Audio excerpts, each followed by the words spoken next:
Please ɗan uwa ku danna mana subscribe sannan ku danna alamar liking ku danna alamar karara domin sanar da ku da zarar mun ɗora sabon bidiyon mu. Abokina alƙurani fa a duniyar nan banda burin da ya wuce na zama celebrity. Kai celebrity lallai ko kai kana da aiki to kai da baka da ko sisi to ta ina za ka fara? Kai kamar ya ta ina zan fara akwai hanyoyin zama celebrity ko da ma kana ko sisi. Ni ko zan so in ji wayanne hanyoyi ne wannan. To hanya ta farko ita ce TikTok.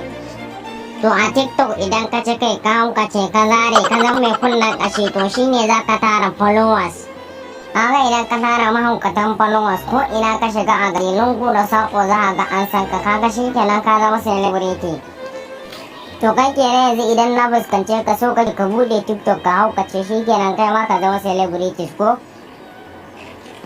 Kwarai kuwa abin da zai faru kenan. Ka dalla ni mu bar wannan maganar ma akwai wata 'yar tambaya da nake so ne maka. Ok to ina jin ka Allah ya sa na sani. Yanzu misali idan ka sa naira na gugan naira har naira tiriliyan ɗaya me za ka yi da ita? Tabbijan tiriliyan ɗaya lallai akwai warkaja ne. Da farko zan sai masana'antar Kannywood gaba ɗaya. A ƙarshen zama celebrity kenan gaba ɗaya. Mun buri na ne in zama celebrity. Daga nan sai in ƙarasa gurin Atiku ya siyan min da takarar shugaban ƙasa. Don ƙarasa gurin Kwankwaso ni ya siyan min da kujerar shi. Haka daga nan sai in ƙarasa gurin Bola Tinubu shi dama tsoho ne ba zai taurin kai ba zan siye mai takarar shugaban ƙasar ne dai daga nan kaga na zama shugaban ƙasa ƙarewar celebrity kenan in an zaɓi APC ni ne in an zaɓi NNPC nan ma ni ne in an zaɓi PDP nan ma ni ne.